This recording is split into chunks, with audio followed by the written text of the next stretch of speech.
What's done my fucking head in the other day, right, is like motorway shutdowns. Right, I've come out of England game the other night, which is fair play. England played well. Yeah, Harry Kane, yeah. 100 caps, 2 goals, great.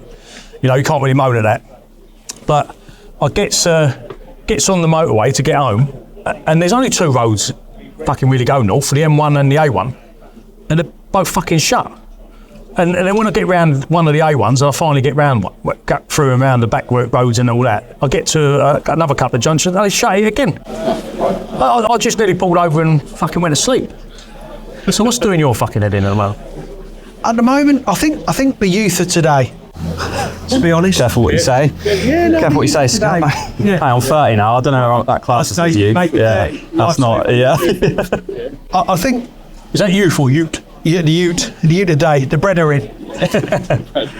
And I think there just seems to be a lack of, they want everything now, and no one is prepared to put the graft in to get up the ladder or to advance. And you come across very few people that want to do that. You know, they want to come into a job and they want to be the MD or the whatever.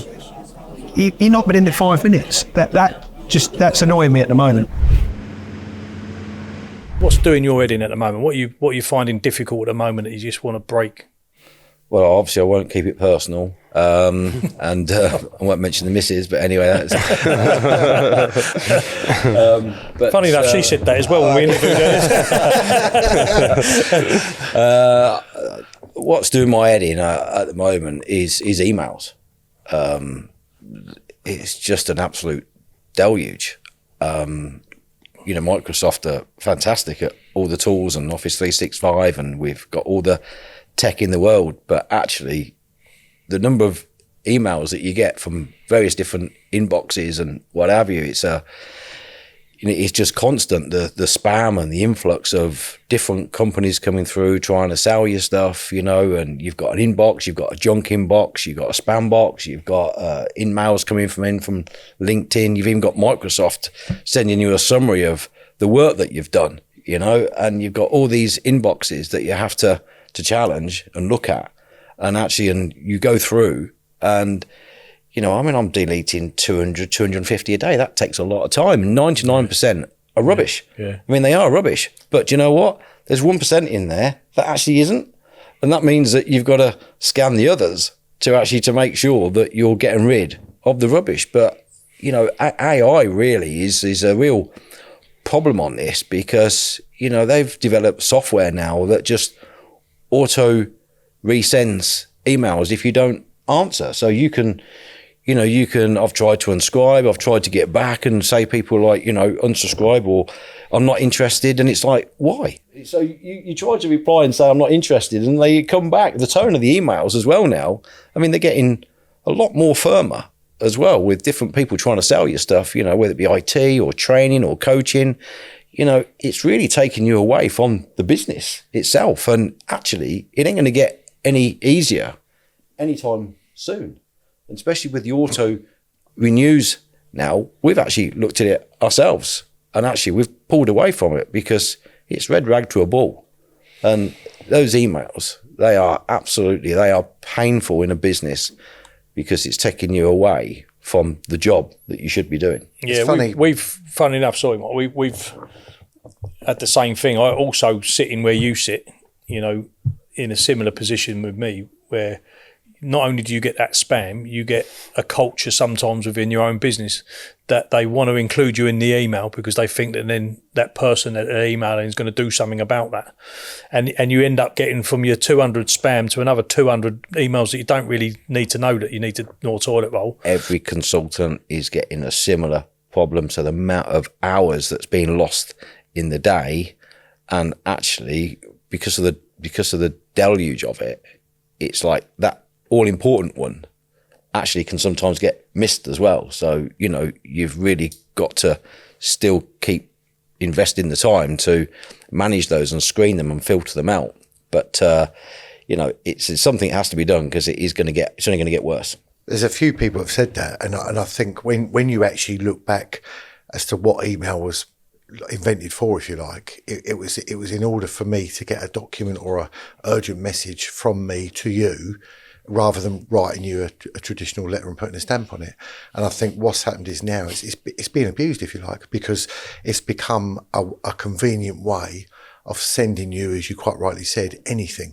Yeah. And now you've got programs out there, which I think you referred to. You've got programs that will email you some sort of AI text, and then when you don't reply, it then sends you another message 20 days later saying, and they always, I get a few actually, and I know I now know it's AI or whatever you want to call it, because they're a lot of the time, Mike, it's me. You never reply.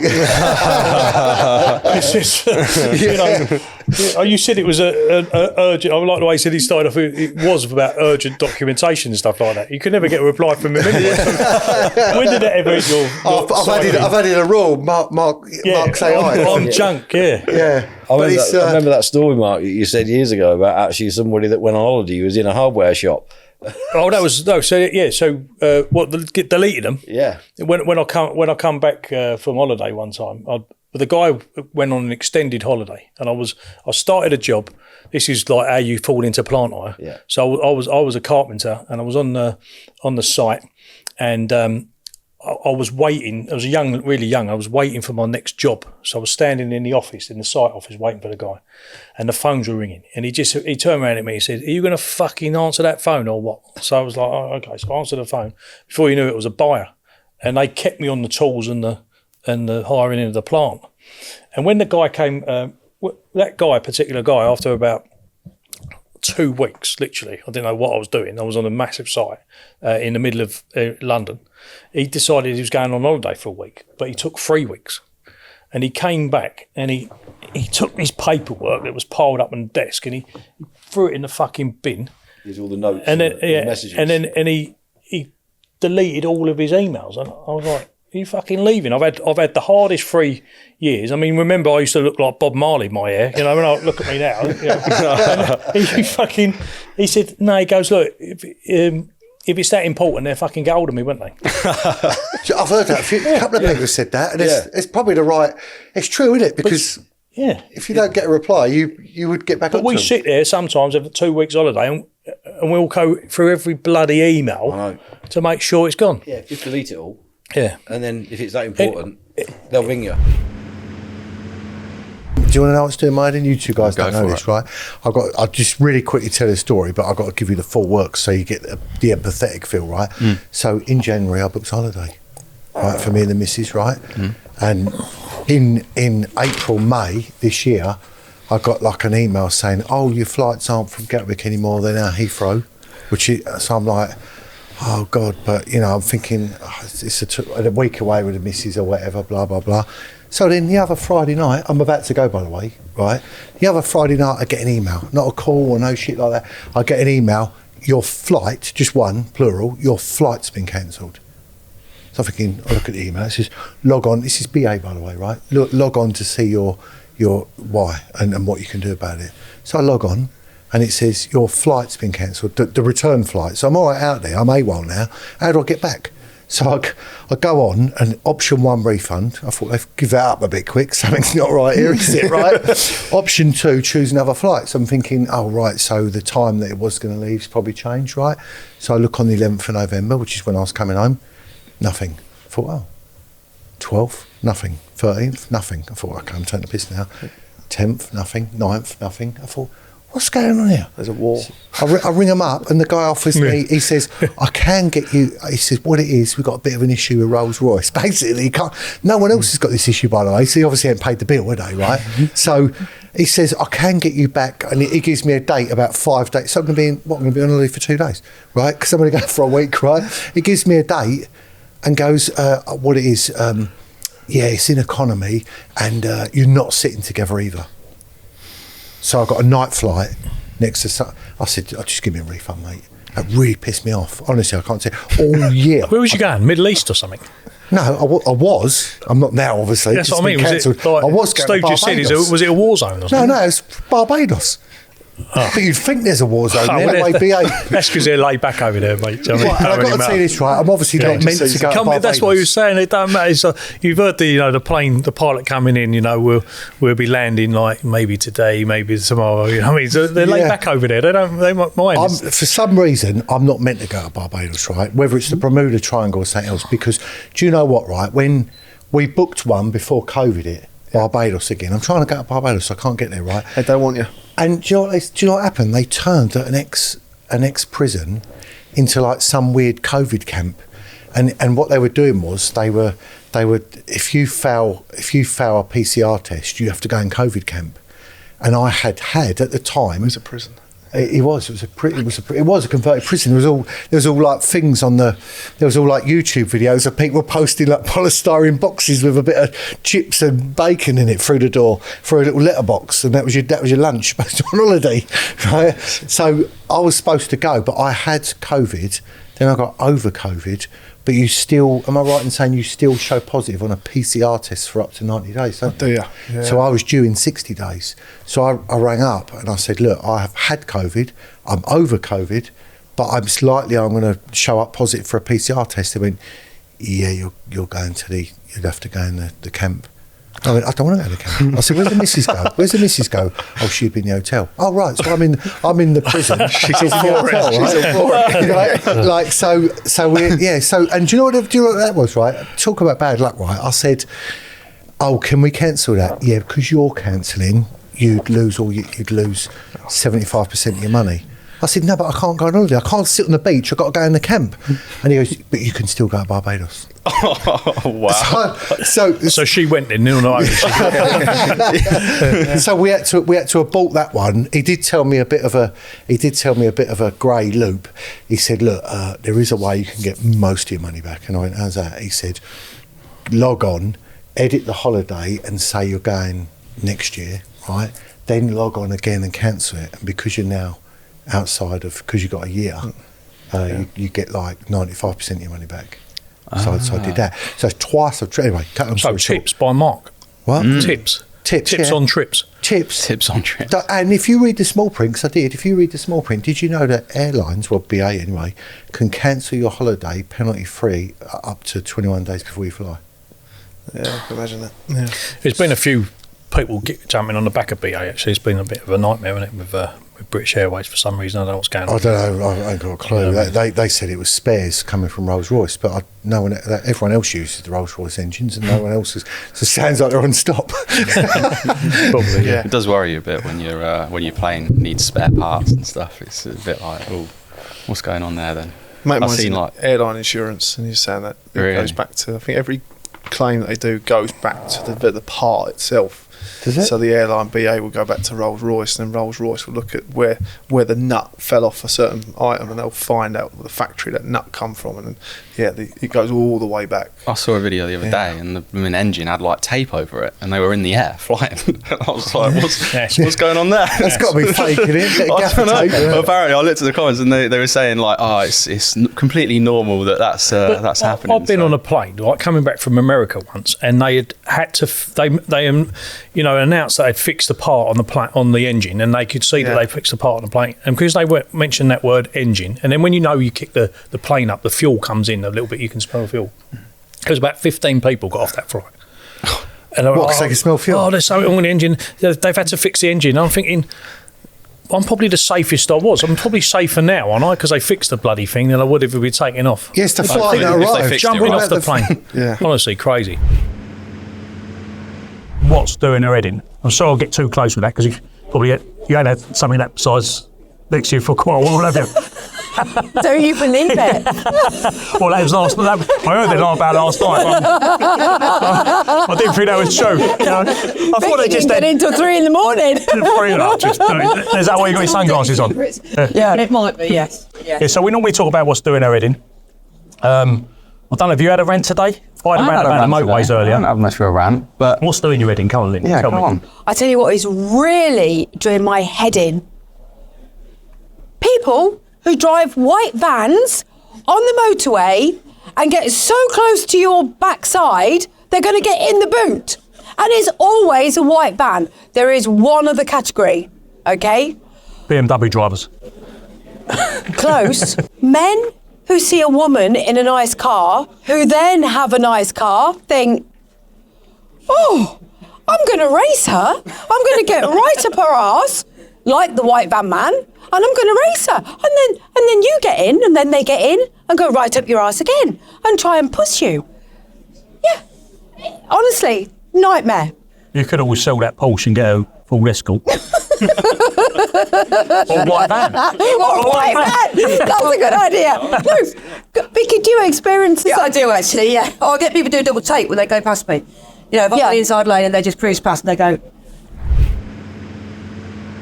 I'll tell you what's doing my head in, Mark. Go on. I was just going to say, fucking England. They're doing Oh, my don't. head in, yeah? They're doing my head in. I'll tell you what, right now, by the time this comes out, we've probably won it. So I'll look a fool, you know. Too nice. But the first 3 games that we've had to go through, 4 games, have been painful, haven't they? The last one, do you know what? I got all excited, right? I thought we've had, because this is classic England, right? I thought we've had 2 couple of ropey games, right? I thought Gareth Southgate's probably got it in the ear roll now. We're probably going to pull one out the bag, especially as this was a knockout game, wasn't it? Right? Yeah. There I was, right? Got my beer in hand, right? Got my chocolate, right? I'm sitting there watching the game, and they're running the wrong way. They're running backwards, right? And I thought, what are we doing? And then they're passing the ball between themselves. And then they lose it. Then they get it again. And I thought, this is actually a miss. One of the worst games of football I've ever seen. Right? And I've thought about this, and I equate England football to that old, well-known plant hire company that's no longer anymore, because I can name them now because they're no longer anymore. Hewden Hire. Because they were great in the past, weren't they?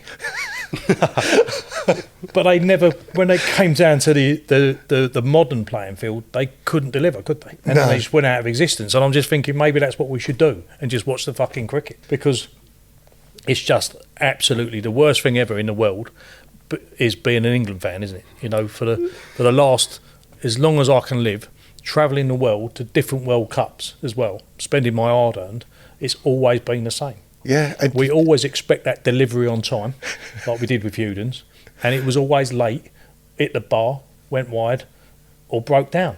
And that's how I think of the current England team. I think that's a great analogy. But yeah, so the other thing that's doing me head in is obviously the market is shite. You know, as I said earlier, 46% down on excavator sales in the UK. We rely heavily, which is quite strange because whoever I'm talking to has got a different story, you know, and I don't know how you're feeling, but you talk to some people and they're going, oh, we're flying. We're absolutely flying. And then you've got to talk to other people that say that we're on our knees. We don't know where we're going. And we don't know when the market's going to change. Obviously, it's all driven by the number one election in the country, and everyone seems to wait until that's done before they make their move. How's it affecting where you are, Charlie? What's happening with you guys? What's doing your head in because of that? I think for me, you know, with regards to the election, it just puts everyone into a state of just, I guess, hesitation, really, isn't it? Like no one really, you know, is confident to probably make an actual business decision. You know, investments are probably sort of being held off because of what potentially could happen in this election. So in terms of what's affected us, I mean, there's not been an absolute significant change. I mean, recruitment in general is up and down like a yo-yo all of the time. And, you know, but we've got, you know, more than enough roles to recruit for, and we've got candidates that are looking. I have seen that there are more people out of work of late. You know, that certainly, you know, seems to be the case. However, you know, due to redundancies in construction or hire, in construction to a certain degree, but I think predominantly in hire. And I think that it's strange because, like you say, there's companies that turn around and say they're absolutely flying, doing ridiculously well, and then there's other companies that are really, really, you know, sort of struggling and clutching at straws with what they're doing. And I think that it's it's strange. It seems to me like there's companies that are struggling probably financially, you know, just due to, I don't know, taking on too much debt or whatever it is. And I think that they are going by the wayside. They're potentially going, you know, into administration or whatever it is. And then there's these larger companies a lot of the time that are then picking up all of the slack, and they're continuing those projects, and they're, you know, sort of winning that business as a result. So I feel like that's potentially one of the reasons why you've got that sort of balance at the moment. And yeah, so as a result, you get people that are being made redundant out of work, and then you get companies that are growing and going under, you know, I had a company that I was speaking to last week that was saying they're going under aggressive growth. And, you know, to have that in one sentence and to have another, you know, where a company's not doing well is crazy. It's a strange market. So what's you doing your head in then, Charlie, apart from hopefully trying to get into a bit of DIY, you know, what you know, have you, what actually DIY have you actually done? I'd just like to know what have actually you done in what this, have I done? Yeah, so far, physically yourself, not got physically a contractor or your dad or your girlfriend or whoever. Yeah, I mean, they wouldn't be knocking down any walls, which I've done, right? So I've cleared everything that involves destroying anything in that bungalow. I've done. So I've knocked down walls, I've stripped, you know, everything out of it completely. So, you know, it's just back to complete basics. I had to get someone in to do a bathroom because I couldn't really do that. I've then I've built an extension into my garage. So basically I've got like a kitchen that then is next to the garage. So my kitchen needed to be a bit bigger, right? So what I've done is I knocked down a wall in there. It was load bearing, so I had help to do that. And then put in like the RSJ and concrete lintels, all of that lot. You didn't do that, though, did you? I didn't do that. Yeah, so he's done fuck all. So have you noticed how he's answered the question? You were quite specific. You said, "What have you done, Charlie?" Not got someone in. And already I've found out that he's got help getting a bathroom in. Right? Someone's done the RSJ because it's load bearing. Right? No. We're skirting around. I'll tell you what. You should be a politician. I'm glad it's only one fucking floor. Imagine if it was a proper house. The garden's a state. The garden, I've not even done that. That's the thing I could actually do, but I've not even managed to do that yet. But so one major thing, I've actually built a wall and a room, right, with, what is it, like timber, plasterboard, all of that lot. And it's a good size. Like, I actually did that. I was like, whoa, that's impressive, you know? I thought it was anyway. You got light switches and sockets in it? Yeah, but I got an electrician for that. There we go. Yeah, so didn't get the kitchen fitted myself either. That needs to get fitted by someone. So yeah, in answer to your question, very little by the sounds of it, but I thought I did a lot, but maybe putting it down now is not as much as I thought. No, that's all right. It sounds like you've got a good project. We're getting there. I'm not in it yet. It's annoying. I need end of the month. I want to be in it, but it does take its time. But that doesn't actually bring me on that nicely to what's doing my head in, because it's a completely different topic. But I've got a few things, right? So let it out. Let it out. And this is a bit out there, but potholes. Oh yeah. Right, potholes at the moment. So I was speaking to someone the other day who does like the the pothole pros. Have you heard of them? Yeah. They look amazing, don't they? Like that bit of kit. I mean, you know, it's surely exactly what Northamptonshire Council need, right? And I believe they've got. But you know, we live in Northampton. They're skint. You know that, don't they? They're bankrupt. I don't know if you heard. They are down south as well. But yeah, that's a great bit of kit. Yeah, absolutely. And I'm sitting there thinking, like, you know, they're struggling to sort of sell them apparently to certain councils, certain areas. Obviously, a lot of the contractors are buying them, and they're obviously being contracted by the councils, and they're sort of getting their way sort of through them. But I tell you what, there's so many bloody potholes that are out there in Northampton. It's like literally, I'll drive from like let's just say like Milton Keynes, and as soon as you get into Northampton, you know you're in Northampton because the potholes are in the road. And I'm like going along, and it's just insane. So I just think, what is going on? Why is there so many potholes? Why aren't they getting fixed? And why is the council not bloody spending money to get them fixed either? I don't think it's ever been as worse. I know we always moan about potholes in the winter, but I don't think the state of the country's ever been as bad as what it is now. Oh, no. Because, funny enough, a friend of mine works for the AA. This is God's honest truth, and he said that because I asked him what, like, with cars getting modern and more reliable now, do you find, and with the software, do you find that you can't fix them? And he said, you know what? There's one thing at the moment that we do more of than anything else: towing cars to tyre places. Yeah. And apparently the tyre guy told him we've never sold so many tyres as we do now, ever. They must have a Someone's having contract. a good time then, isn't they? Oh, we're in the wrong game, mate. If you're Pirelli, Michelin, or maybe even some of the cheaper ones, you're selling.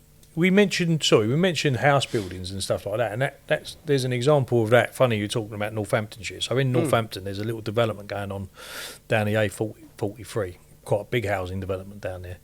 And what I think, equally on that, doing my head in about that is, they built this brand new estate, and you drive through it, and the road was brand new, fantastic.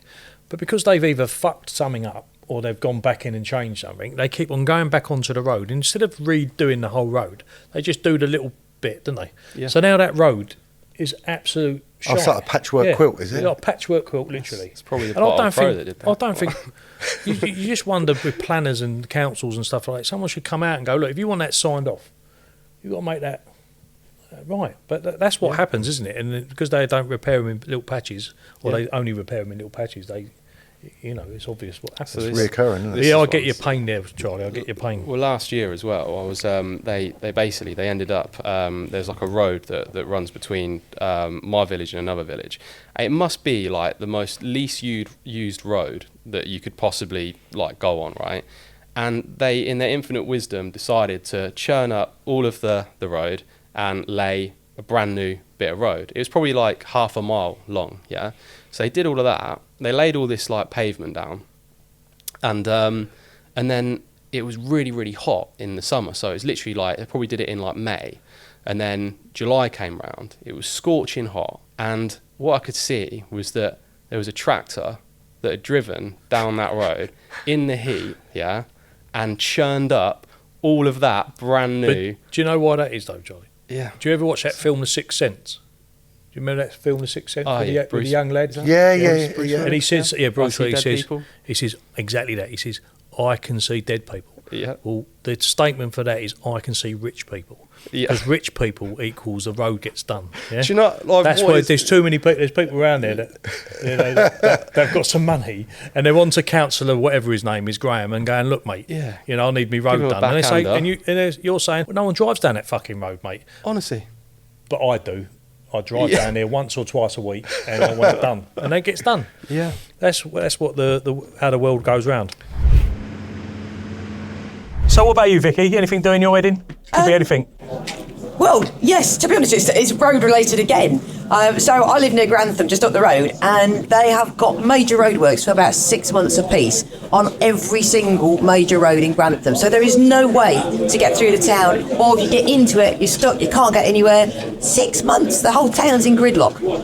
It's hopeless. It drives me nuts. Why can't they just stage them at different points in the year so you can still use the town?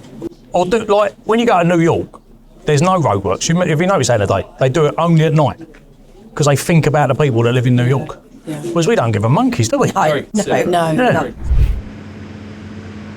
Keep doing your head in, mate. I think the biggest one at the minute is the people pretending to be O2 phone network, trying to phone you up, trying to flog you the dream of 60% off your bill. Oh, I've getting had about that. 3 or 4 a week. Just constant all the time. Just What? And they're not part of the network. no, it's a scam. Is it? Yeah, get you to give you your email address and then send you a link. You click on the link and Well, they're before- phoning you 3 or 4 times. 3 or 4 times a week. Yeah. I reckon they can't understand you, mate. I think they. I wind them up. I keep them hanging on the call for about 20 minutes or more. You should try and sell them something. I'll see then I that tell 'em, scam I'm with once the when E. people ring up.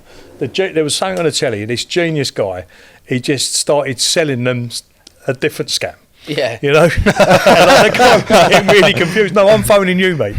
No, I think you should try that, Gary. Try and sell him something. I follow this guy on YouTube called Scammer Payback in America, and he hacks into their computers. Oh yeah, I've seen something like that. And then he's got them, and he's got the full name, their address, date of birth, everything about them.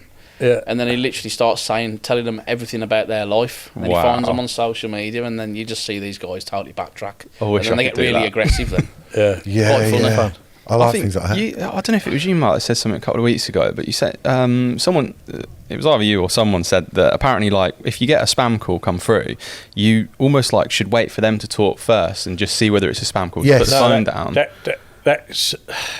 That's what I was trying to say to you about the AI the other day. Oh, that was. It's a dial-up. It's a dial. Is it only how to clone your voice?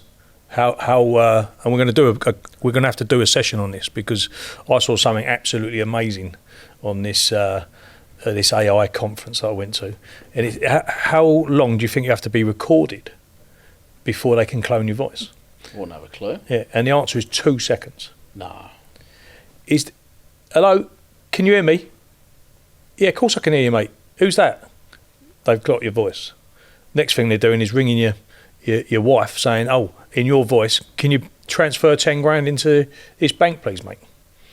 Because Scary. And also, It's you've got a scary. thing like with like the banks as well, because they ask you to like sort of say your name or something in your voice as well. Yeah. Obviously, and you know, in order to get through to the bank. well, that was the line thing. as well. It proved that their AI voice security is now no good. What, null and void? Yeah. Null and void. Yeah. Any Yeah. kind of AI security that's asking you to do that, just don't bother, because it can be a scam. But it was the most amazing thing. They showed you a guy from I think it was America's Got Talent or something like that, who had an avatar of Elvis. Elvis, I saw that. Yeah. Yeah, it was dead good. And he's Flemish. He can't speak English, and he can't sing. And as he's speaking into the microphone, the software is taking it, transferring it into text, basically choosing the dialect that he wanted, which was obviously Elvis's voice and whatever, and then transfers it coming out into Elvis's voice. They put Cowell's face on at one point, didn't they, as well? Yeah, and I watched this whole podcast like on a Teams. It wasn't podcast. This whole seminar, webinar, if you call it, and the guy's there talking to us, and he's doing PowerPoint presentation. And at the end of it, and one of the things he's saying, during it, he's turning around and saying, look, any questions, just put it on the chat, on the Teams chat, text. And as we're asking them questions, he's answering them. And at the end of it, he says, how do you know it's me? And then he splits the screen, and he's sitting in having a cocktail. And the guy we're watching is an avatar of him, and he's just reacting to the questions that are being asked, and plus a little bit of, and he's reading off the slides. It wasn't him at all. It was complete. It was Insane, unbelievable That's software crackers, to the isn't it? point it's really scary. Yeah, Anyway, I was going we- to say it's got its flaws, because I was speaking to. I started paying for ChatGPT, and you can speak to it, and it Yeah. replies to you. And I started speaking to it, and it started replying to me in Welsh.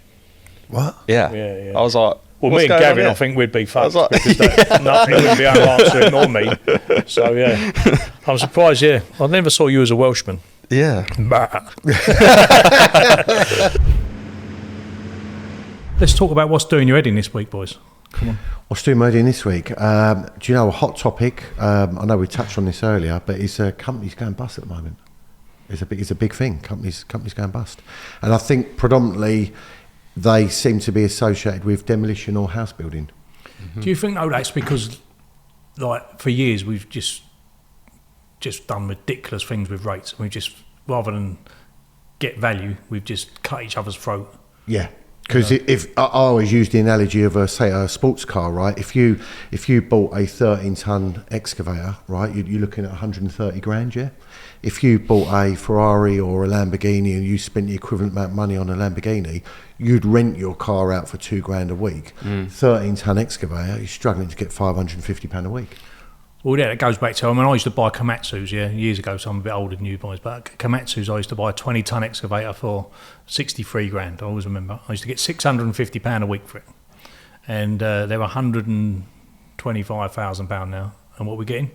£650 a week. Yeah, If you're lucky. If you're lucky, yeah. If you're lucky. You should be even now. You should be getting on 700.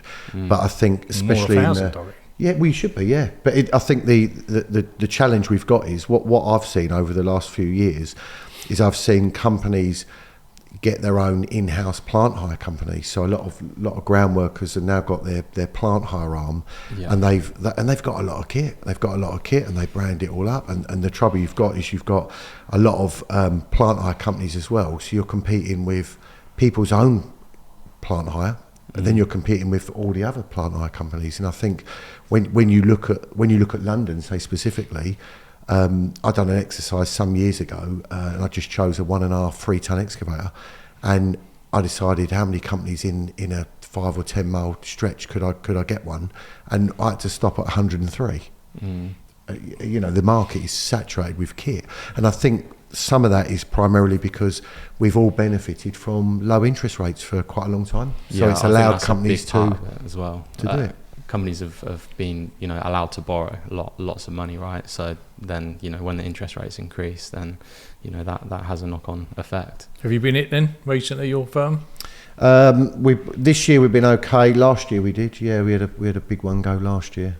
So, but of course, you know, you're now having to do, you know, the job's hard enough as it is without having to do extra due diligence.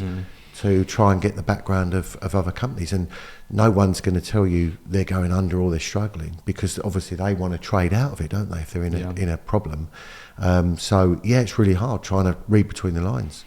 I think as well, a lot of hire companies, they have to make sure that they haven't got all their eggs in, you know, just a few baskets, right? They need to spread the risk and go to, you know, other contractors, and, you know, make sure that that's sort of spread across, because obviously if just one of your companies goes bust that you're working with and it's a major player, then, you know, it can have a big effect. So, and I think it's largely down to what you need ideally is a spread of projects. Yeah. So you've got government infrastructure projects. Yeah. You know, you've got rail, you've got power, you've got utility, you've got water, and that way, because typically sectors go up and down in activity. Yeah. But what we're seeing at the moment is, and this is if you look at what's going on, say in the south, if you're not involved with HS2 or Lower Thames Crossing, what are you involved with? But don't you think, though, that the procurement people out there, they need to have a bit more of an education on what things actually cost rather than what they cost to rent? So, for example, do these people that sit in these procurement towers, do they understand the cost of equipment and what it is now, and they surely can't have it for the same price they had it for 15 years ago? I think you're absolutely right. They don't, and what I find at the moment is there's a lot of people in procurement, and what they're doing is they're doing what I call the buy now strategy. So I ring you, I ring him, I ring them over there. What's the cheapest I can get it for? That's what it is. But I've actually met a couple of real senior procurement people, and I really admire the way they've done their work, because they're looking at what I call package value strategy. So they're looking at not what the machine costs, but what value can the company give me, or give the job, or give the project over a period of time. And they've been quite strategic in asking me, if I get these items off you, would you do this, would you do that, could we do a deal on a standby machine? By actually getting me involved early, by telling me what you're doing and how you're going to do it, and an idea of budgets and strategy, I can work with you, and then I get a fair rate, you get a great machine and a great operator and a great performance. Well, that's the data that's come out of like projects like the A14, is it, where people are more interested in the not so much the rate of the machine, but the utilisation of the machine. Am I using that machine to its full capacity, or do I, you know, by having a transparent data spread where the client can see what the machine utilisation is and the hire company can see what utilisation is, it means that you're more likely to go to your client and say, that 14 tonner, I don't think you're getting the best value at that. Maybe you need to change that for a smaller machine because you're doing a different, you know, rather than in the old days, we would have just kept that on hire, wouldn't we? We'd have wanted that on hire. Keep it out, whatever the rate. Yeah. But do you know what's fucking doing my head in? Go on. Yeah. I'll tell you what's doing my head in. It's these double standards of equipment dealers, you know, manufacturers, OEMs, and this Chinese dumping thing that's coming in, you know, into Europe. They're trying to push through, led by the great, you know, don't get me wrong, great British brand JCB, that happen to have 3 factories, I think, in China, and all their access machinery is made in India. But they're still the ones driving forward to try and, you know, stop the Chinese manufacturers bringing in the product. And what's really done my head in over the years, because I've been involved with Chinese products from from my Armour days when we were importing Chinese products. We want to go there to bring the rate down for the client. You know, design and build. They want a certain cost. The hire companies, we can't afford to spend 125,000 and get 650 a week. We just said that on an excavator 20 Yeah. But we can buy it for 70 or 80 grand and get that rate. It means that everyone's winning. But instead of like wasting all their time in legislation, that's what's doing my head in, and wasting all time whinging about it and hiding the fact that most of these European and UK manufacturers have all got factories in China and India, is maybe reduce their overheads a little bit and reduce their margins and pass that on like the Chinese have. Yeah. You know, just going on about what's doing your head in there with things there, Charlie. What as your industry, what have you seen in changes in you know, with platforms like LinkedIn coming in and all these things? How would you define how that's made your life more difficult or easier? I don't know. Well, I think going back like 5-6 years ago, LinkedIn was quite a scary tool really for a recruiter, because you didn't really know whether it was going to end up, you know, impacting your business, whether, you know, people will end up just going direct to you know, the companies. You can find out, you know, who the best people to contact are on LinkedIn quite easily. But I think, you know, as an agency, we had no choice. We had to embrace it as much as we can. And I think that where it's probably affected us, I think it's benefited us, you know, quite a lot. You know, we've got all the, you know, the up to date, you know, LinkedIn plugins, everything like that, you know, to help us spot, you know, different candidates. I think that it's just been a tool that we've been able to use to our advantage. I think that in terms of, you know, how other people use it, you know, maybe to a certain degree, you know, people have, like, companies have probably nipped at our heels because they may have found their own staff in different ways due to LinkedIn. But what LinkedIn doesn't take out of the equation is all of the messing about and everything like that you end up, you know, getting from, you know, many different candidates. I've found it. I actually find it a spamming tool now. Yeah. Years ago, you used to have a ranking system. You could see where you ranked in the world. Yeah. Like on how much effort you put onto your LinkedIn profile. And you were sold the dream that you were building your profile to be attractive to employers, if you like, you know, that might want your skills. But now, I'll tell you what, I must get 20 spams a day, like through messaging saying, oh, I want to connect to you. And really, it's like you need to set up messages that say, I don't mind connecting, but don't sell me nothing. Yeah. Do you know what? That, you know, we talk about what's doing your head in, right? Yeah. And I got to say this. Talking about LinkedIn and that, I'll tell you what does my head in, right? And I feel like I've been done, like mugged in some way. Do you ever get the guy that connects to you and you put, oh yeah, connect, and then with literally before you've blinked your eye, there's a message. And 10 pages long. And they got to get that right. I don't know if we're not in the 70s. You're not selling me double glazed windows, right? I don't need 10 pages. In fact, who reads 10 pages, right? I just want. Why don't you just say, "Hi, Mark, thanks for connecting"? It's like one of those American videos, you know. You know it's an American video when you see something on social media and think, I quite like that. And it takes 25 minutes to read the fucking video just for the guy to say, press the button, I'll give you 10% off. Tell me how much it is. I'm already interested in the product. Yeah, LinkedIn's very much like that now. But it's because I think what's happened with LinkedIn, it's evolved to a big commercial money owner for them, because when LinkedIn first came out, a bit like, I don't know if you remember the early stages of Facebook. The early stages of Facebook, you could see your mates, you could see what you've posted, you could see what they've posted. It was quite basic. You could message, you could... Did you think, like, because this is a whole new thing, we'll talk about it in the next few weeks or something, but, you know, social media as a whole, I'm one of them, I've always been one of those major doubters. You know, even though I've got a whole big department with people that do nothing but social media, and what we're doing today is the same thing. It's like, I don't get it.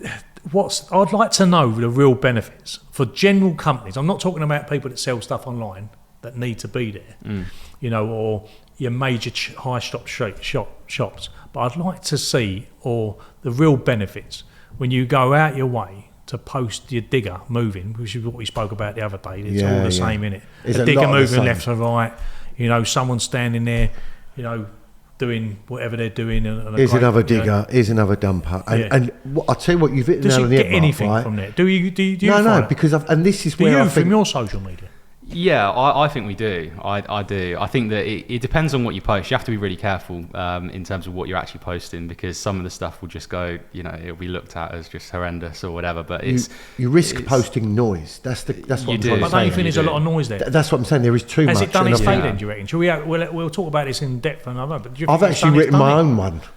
What, your own thesis? on this? No, social media platform. Have you? Oh, Yeah, I have. Yeah. I wanted to learn PHP and SQL a little while ago, and we really need another fucking social I media. challenged myself. I challenged myself to write quite a basic one that works. It's live now.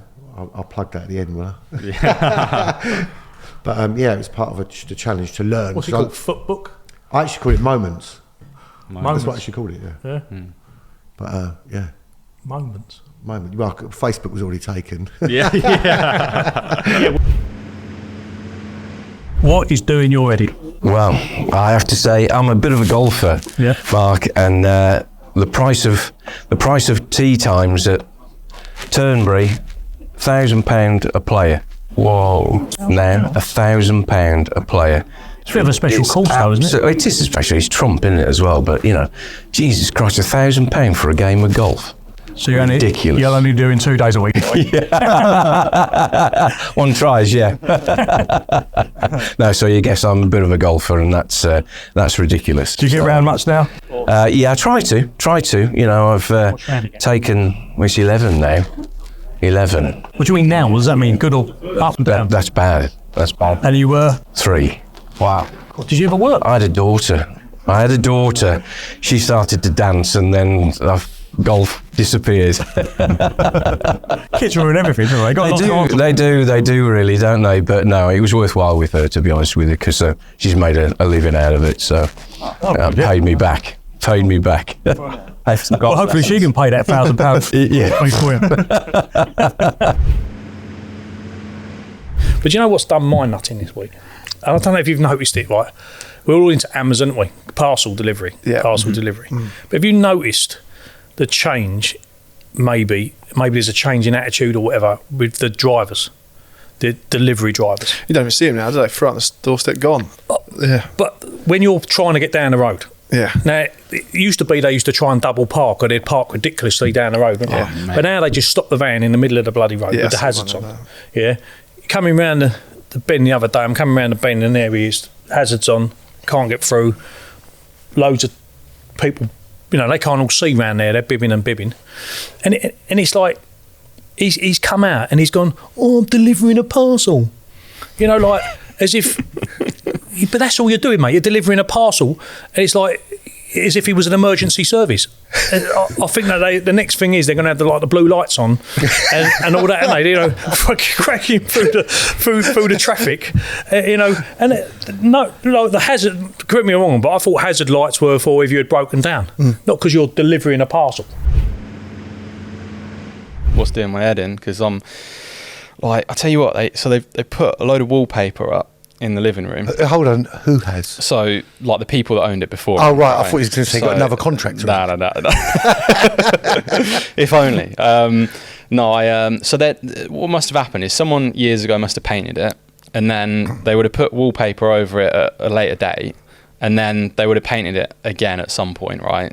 So then I'm here trying to get the living room up to scratch. So I start taking off this wallpaper, and it's coming off, and there's just loads of wallpaper still stuck on it, and there's but then not only that, the paint that was originally on there is also coming off in chunks. So it's basically got bits of wallpaper and paint plastered all over this wall. So I got quoted £600-700 quid to plaster it, which I was just I ain't paying that just out of principle. It's just not happening. So I was like, right, what do I do? Because the walls now are bumpy. So because of this paint that's still stuck on it. So I can't get rid of this paint. It's ridiculous. You got to rub it down. You paid fucking £500, Charlie, and get the thing plastered. I know. I need to do it. Yeah, I could plaster it myself. Personally, everyone advised me not to do that. I know. Otherwise, you got to get an electric sander, and you got to sand it. Well, that's what I've started to do. Oh, Charlie, the dust. I started doing that. Well, I bought this electric sander. It's got a vacuum extension on it, so it takes all the dust away, which is actually really good, to be fair. But in terms of taking the dust away, but the actual thing that's supposed to be sanding it down I don't think is that great. So it's like, for crying out loud, I've literally gone and done this, and then I'm like sitting there thinking, I'm just gonna have to go and get it plastered. So it's an absolute nightmare. But I also, all this flipping like wallpaper that's still like on there, I've been using like the wallpaper scraper and the wallpaper like steamer, everything like that. It's just an absolute nightmare, that is. But Wallpaper's a piece of piss, Charlie. it right? should be a piece of piss to take off. You got and I've- edge-og? Yeah, edge-og. Exactly, you ain't got edge-og with you. So it's a roller with spikes, and you spike it all up. Yeah. And just, what we used to do, stick the steamer on. Yeah. Yeah. Close all the doors and fuck off down the pub. I've got all of then it come off. back, it will just fall off. I've got all of The them. needs to get behind, doesn't it? I've got all of the main bits Fuck off. the ceiling up. Well, what's... Yeah, got no ceiling at the end of the day. I got mould on the ceiling, but my wallpaper's off. Of course it won't. Unless it shows you how much decorating you ain't done in your fucking time. Yeah? Jesus. I'm old school, sponge and scraper. I've got the majority of the You can wallpaper sponge it. off, right? The majority of the wallpaper's off. It's just all them little like shitty bits, like all in the corner and stuff like that. And the bits that like they're just like, it's like the underneath the wallpaper that's like, you know, it's like the, I don't know what it's even called, but it's like there's still like bits of paper like sitting on there, and it's like, for fuck's sake. So yeah, that's doing my head in. But Yeah, if you want any DIY, if you want any tips, DIY, don't give me a shout. Yeah, exactly, yeah. Good job we're talking Have you about got any pictures from before and after?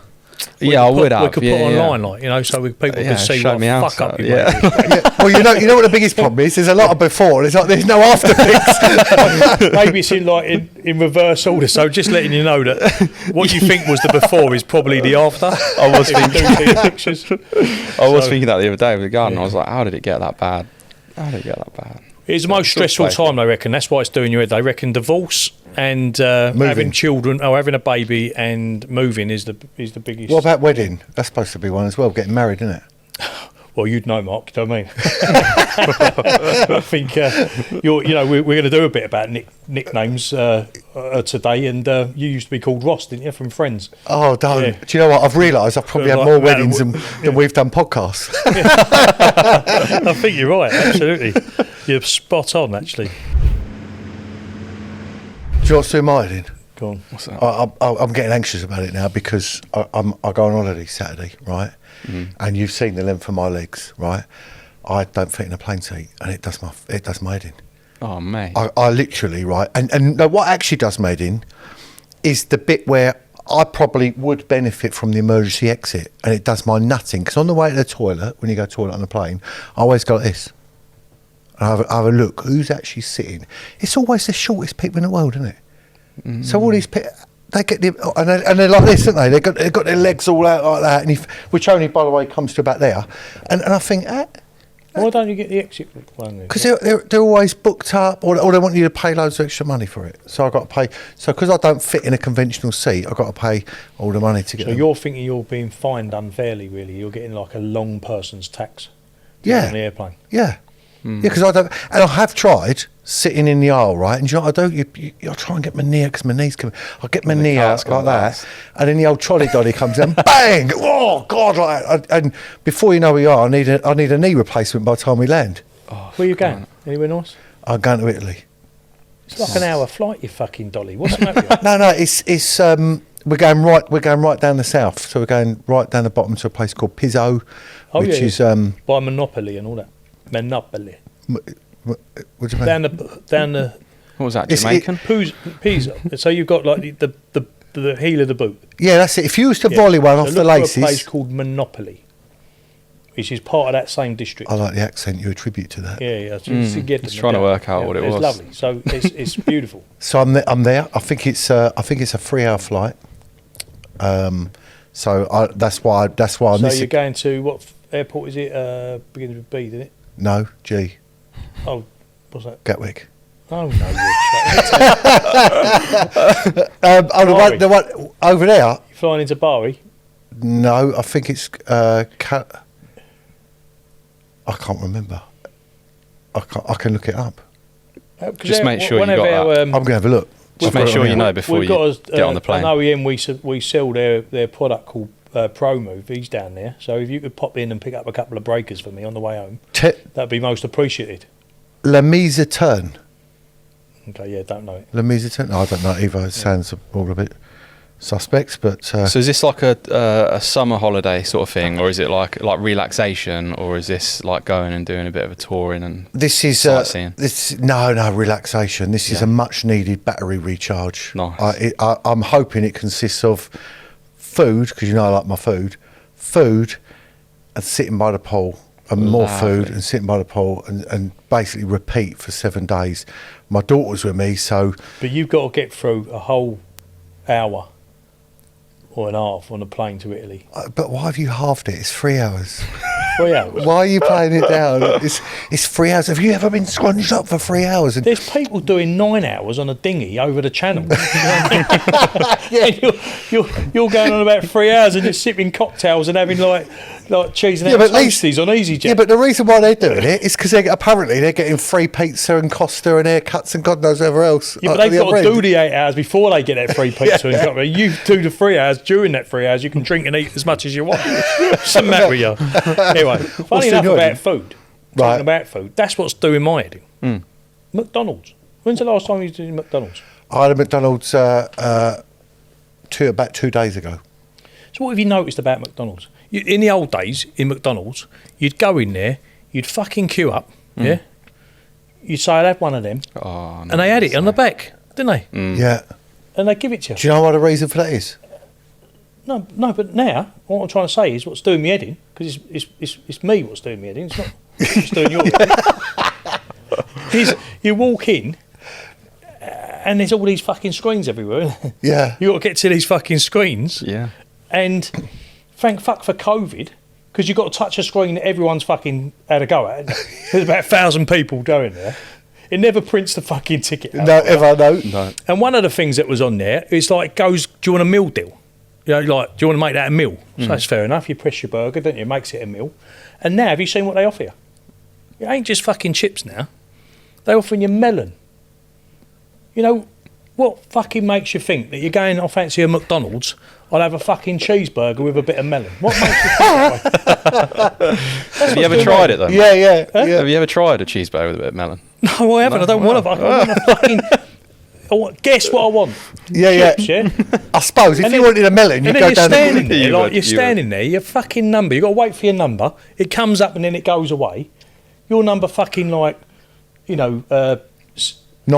yeah, or 16 or something like that. 16, I think it was, and you're looking at it, and then they're going 22. And that's the other thing, you're standing there, and like you're just minding your own business, all of a sudden says, 63! Fucking shit the life out of it, you know what I mean? You know, these people, what part of their job description is that you've got to come out and fucking welly it out, come to work for McDonald's. I don't think it's the same environment that you used to have. Do you reckon do you remember the guy that used to call out all the stations, stopping at Wellingborough, so and so? So he'd be quite good at Or McDonald's, the wouldn't Big he? Brother guy. You know the guy that does the Big Brother fucking thing, and here in the house today, Oh yeah, Charlie's talking to Mark. yeah.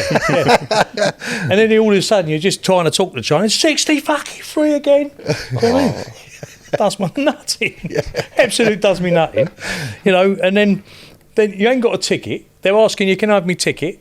Well, I ain't got a ticket because the printer never fucking works, does It gives you like 3 seconds, then if the printer don't work, I've had that, and then it literally shows the number on there for like 3 seconds, and if you're not like on it, like and looking elsewhere, you don't know what the hell your number is.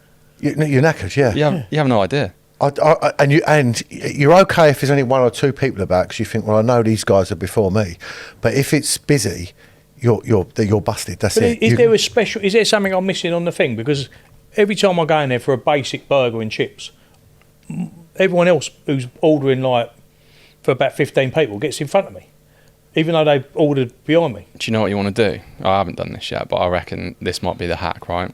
You got an app, ain't you? A McDonald's app. You can order it before you even get there. Or you can just order it rather than touching the screen. How do they know when you're there then? You give a must number, just don't you? say. But that's Yeah, you it's must all right just for the say. drive-through. The drive-through's all right. Well, yeah, but you could just do it like on your Yeah. phone, walk in, collect Do it. you know what the biggest problem is with a drive-through? Is you've been done when this happens, right? You order on the old machine, "Well, can I take your price?" Right, and you do all that, right? Can't hear, fuck Yeah, all. can't hear. I'll have a milkshake, right? And then you get to the window and pay for it. Then they go, drive down to the next window, please. And you think, lovely, oh God, I'm salivating here, I'm starving. You get to the next window and lady leans out with nothing in her hands, you know you've been done, and she goes, can you park in the grill spot 1? You think, I've already ordered a cheeseburger. And you can't park in number 1 because someone's fucking parking in there eating their fucking cheeseburger because the car park's full up. Yeah, exactly that, yeah. And then you try and you think, I've got to stop the car. How do I stop the car? But did you see them guys coming through the drive-through? Have you ever done that ever late at night? You know, where you've kind of acted like you're a car? What, they walk through? So you're walking through like driving up, you know, can I have one of these please? And then you get, you know, because they don't know that you ain't a car, do they? Until you get round the fucking thing. Yeah. I had to go, I knew I knew I was taking my chance. I had to do a meeting on machine control with our friend Mike. And there was the client at about 13 or 14. Mike James? Yeah. The Welsh Cockney? That's it. Yes, yeah. He even said to me, this ain't our first rodeo, is it, Mark? So I said, I got 14 Big Macs, meals, with straw. I couldn't be bothered. You see, the thing is, you've got to know the hacks. Don't get drinks, because they'll spill everywhere. Get milkshakes, right? So 14 Big Mac meals with strawberry shakes. I've never been in a fucking McDonald's when the milkshake machine's working, have you? Well, I would have been knackered if it was. I've got to say, right, the McDonald's at Stanmore was serving milkshakes. So 14 large Big Mac meals with strawberry shakes, got to site, munched the hell out of that, then had a bit of a machine control lunch and learn. But I knew, I was expecting it. She went, when she said, oh, can you park in the grill bay? So I've parked in the grill bay, right? Honestly, it was like something out of a film.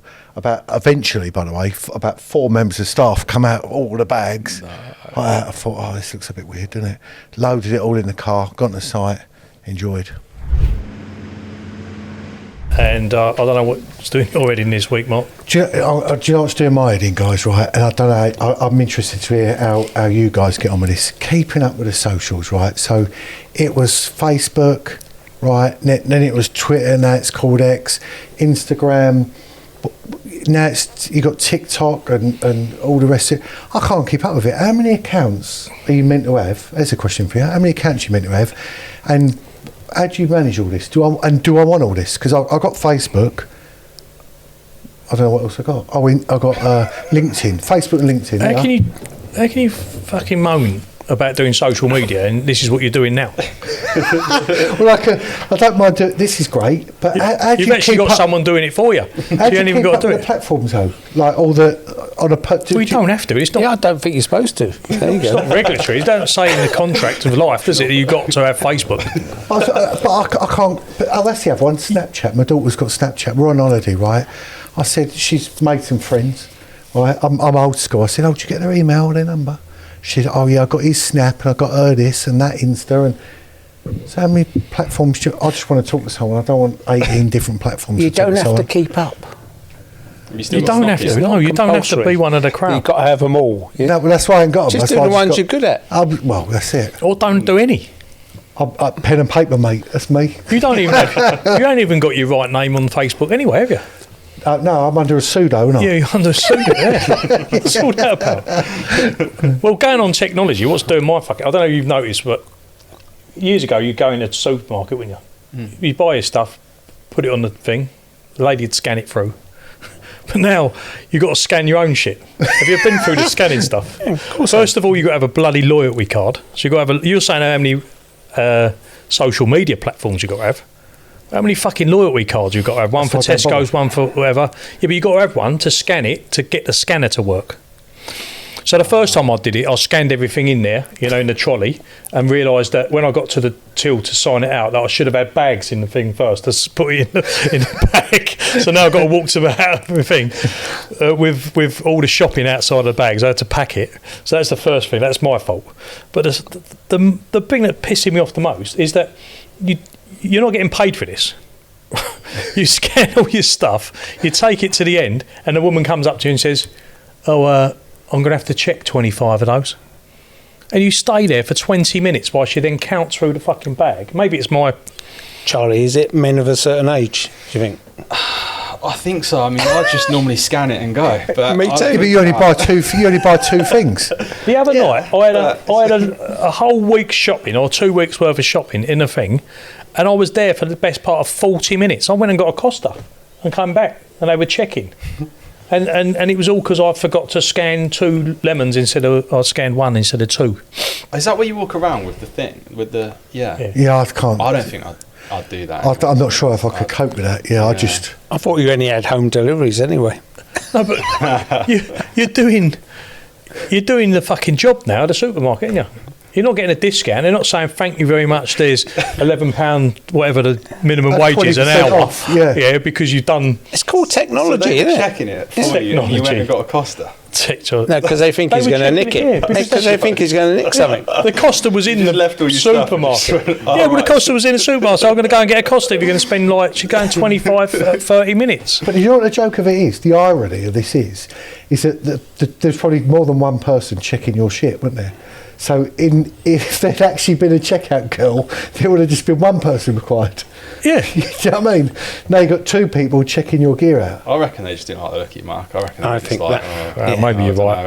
I think they think he doesn't know what he's doing, so we'll check him because they reckon he's got stuff in his bag he hasn't paid for. But don't have a situation where you think that people are going to nick off you, but open it up to allow people to nick off you.